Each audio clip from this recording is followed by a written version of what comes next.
Three idiots মুভিটা আমরা কম বেশি সকলেই দেখেছি।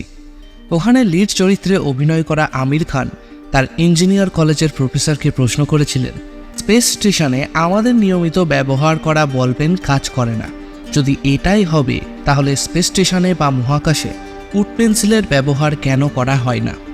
লক্ষ ডলার খরচা করে স্পেস স্টেশনের জন্য আলাদাভাবে কলম তাহলে তৈরি করতে হতো না, অনেক টাকা বেঁচে যেত এক্ষেত্রে। সেই মুহূর্তে প্রফেসর কোনো উত্তর দিতে পারেননি এই প্রশ্নের, কিন্তু আজকের ভিডিওতে আমি এই প্রশ্নের উত্তর দেব। মহাকাশে কেন নর্মাল পেন ব্যবহার করা যায় না? উড পেন্সিলই বা কেন ব্যবহার করা যায় না সেখানে? কোন ধরনের পেন ওখানে ব্যবহার করা হয়? বিজ্ঞানীরা মহাকাশে লেখেনি বা কীভাবে? জানবো এই সব কিছু। তবে তার আগে বাংলা টাংলা চ্যানেলে সবাইকে স্বাগত। পাশে থাকার জন্য সাবস্ক্রাইব বাটনটি প্রেস করুন, সঙ্গে লাইক, কমেন্ট, শেয়ার করতে ভুলবেন না। Thank you. মহাকাশে কেন নর্মাল কলম বা উড পেন্সিল ব্যবহার করা যায় না এটি জানার আগে আমাদের জানতে হবে এই নর্মাল বল পয়েন্ট পেনগুলো কিভাবে কাজ করে। এর একমাত্র কারণ হলো অভিকর্ষ শক্তি।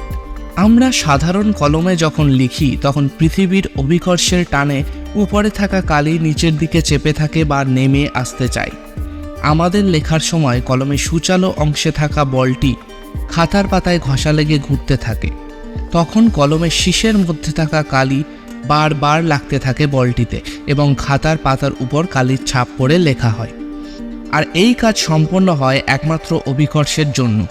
যদি আমরা কলমটি উল্টো করে রাখি তাহলেও অভিকর্ষের জন্য পিছন দিয়ে কালি বেরিয়ে আসবে। যদিও এখন কলমের শীষের পিছনে জেল দেওয়া থাকে যাতে কালি না বেরোতে পারে, অর্থাৎ কলম চালানোতে অভিকর্ষ খুবই গুরুত্বপূর্ণ।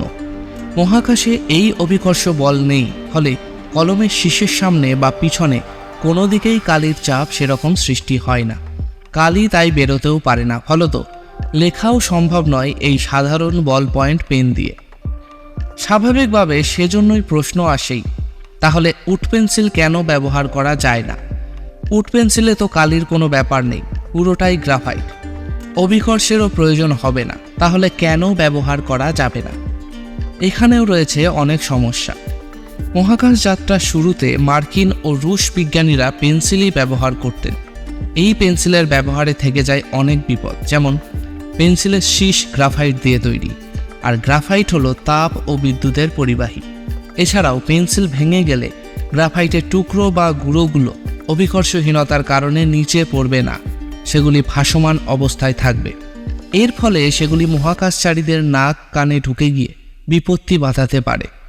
তাছাড়া ছোট টুকরো মহাকাশযানের কোথাও আটকে গিয়ে ক্ষতিগ্রস্ত করতে পারে, ঘটে যেতে পারে বড় সড় বিপদ। এত কিছুর জন্য বল পয়েন্ট পেন বা পেন্সিল কোনোটাই ব্যবহার করা যায় না মহাকাশ স্টেশনে।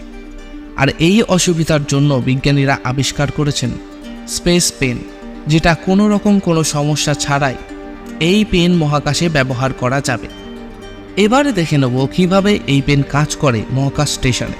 এই পেনের মূল রহস্যটা আসলে কি? 1967 সালে অ্যাপোলো 1 মিশনে কেবিনে অগ্নিকাণ্ড হয়। এই ঘটনার দরুন নাসা তাদের অভিযান নিয়ে আরও সতর্ক হয়। সেই সময় এগিয়ে আসেন পল সি ফিশার নামক একজন ব্যক্তি। তার কোম্পানির দ্বারা তৈরি করা হয় জিরো গ্রাভিটি পেন, যা স্পেস পেন নামে খ্যাত, যেটির দ্বারা মহাকাশ স্টেশনে লেখা সম্ভব কোনো রকম বিপদ ছাড়াই। এই ফিশার স্পেস পেন সম্পর্কে রহস্যময় বিবরণ রয়েছে আমাদের কাছে। কলমটিকে পিতল, ইস্পাত বা অ্যালুমিনিয়ামের মতো টেকসই ধাতু দ্বারা তৈরি করা হয়েছে, যাতে মহাকাশের কঠোর পরিবেশে এর কোনো ক্ষতি না করতে পারে। স্পেস পেনটি -34 ডিগ্রি সেন্টিগ্রেড থেকে 121 ডিগ্রি সেন্টিগ্রেড পর্যন্ত চরম তাপমাত্রায় কাজ করতে পারে, সেই ক্ষমতা এর আছে। এই ক্ষমতা মহাকাশে ব্যবহারের জন্য অপরিহার্য, কারণ মহাকাশে নাটকীয়ভাবে তাপমাত্রা পরিবর্তিত হয়। এছাড়াও এই কলমের কালি এমনভাবে সিল করা বা আটকানো থাকে যা কালিকে বাষ্পীভূত হতে বাধা দেয় এবং অনেক সময় ধরে ব্যবহার না করলেও এটি শুকিয়ে যাওয়া থেকে রক্ষা করে। এই পেনে ব্যবহার করা হয় নাইট্রোজেন গ্যাসযুক্ত প্রেশারাইজড ইঙ্ক কার্ট্রিজ, অর্থাৎ অতিরিক্ত চাপ যোগ করে নাইট্রোজেনযুক্ত ইঙ্ক পেনের কার্ট্রিজের মধ্যে ভরা থাকে। এই চাপযুক্ত কালির ব্যাপারটা কি? আমরা যে নিয়মিত কলমগুলো ব্যবহার করি তার ডগায় বল থাকে, সেখানে কালি বেরোনোর জন্য মাধ্যাকর্ষণ শক্তির উপর নির্ভর করে। কিন্তু ফিশার স্পেস পেনের চাপযুক্ত কালির কার্টেজ কলম থেকে কালি চাপ দিয়ে বের করে দেয়। এর মানে এটি যে কোনো ওরিয়েন্টেশনে লিখতে পারে। মহাকাশে যারা যায় তারা বিভিন্ন ডিরেকশনে, সোজা উল্টো দিকে যে কোনো অবস্থা থেকে লিখতে পারে। কোনো মাধ্যাকর্ষণ বল বা গ্রাভিটির প্রয়োজন হয় না এটি দ্বারা লেখার জন্য।